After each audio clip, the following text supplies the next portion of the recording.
En moins d'un mois, toute la région de Bruxelles, capitale, sera transformée en zone de basse émission. Mais qu'est-ce que c'est qu'une zone de basse émission et quelles seront les conséquences pour les usagers? Voici les réponses de Bruxelles Environnement.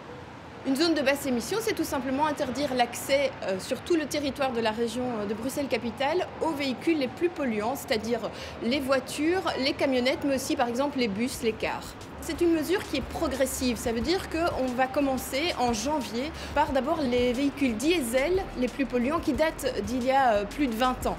Ensuite, progressivement, dès 2019, on va ajouter une autre catégorie de diesel, mais aussi des véhicules essence, là aussi les plus vieux qui datent d'il y a plus de 20 ans.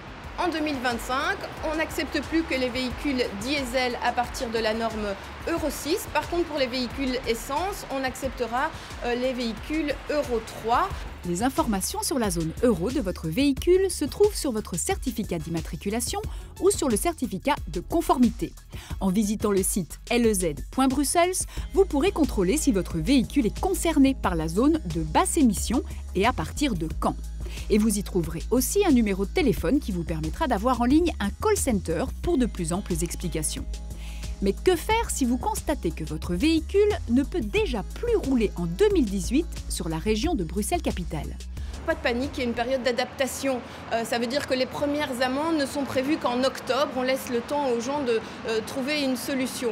Et puis, si ces personnes ne souhaitent pas abandonner leur véhicule, il y a une possibilité d'acheter des passes payants à la journée. Ça coûtera 35 € et vous ne pourrez acheter maximum que 8 passes par an.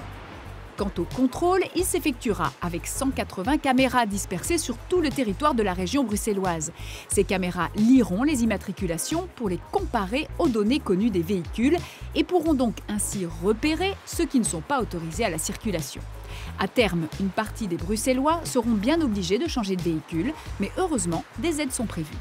Pour aider les personnes qui doivent changer de véhicule, il existe pour les Bruxellois une prime qui leur permet, si elles abandonnent leur voiture, donc elles abandonnent leur plaque d'immatriculation, d'avoir en échange un abonnement STIB et un an d'abonnement Cambio ou une prime pour circuler à vélo. C'est ce qu'on appelle la prime bruxellaire qui va être d'ailleurs étendue, élargie pour permettre aussi d'avoir accès à d'autres systèmes de voitures partagées.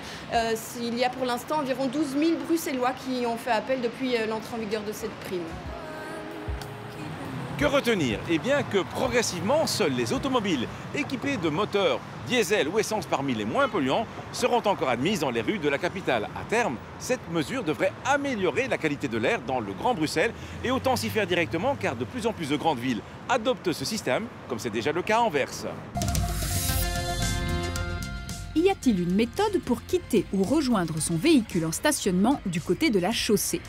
Le code de la route ne prévoit rien de particulier à ce sujet, mais il est recommandé de faire en sorte d'avoir toujours bien en vue le trafic en approche. Et donc, quand vous quittez le véhicule, il vaut mieux rejoindre le trottoir en prenant la direction de l'arrière de celui-ci et inversement par l'avant du véhicule quand vous souhaitez le rejoindre. À la semaine prochaine et d'ici là, bonne route!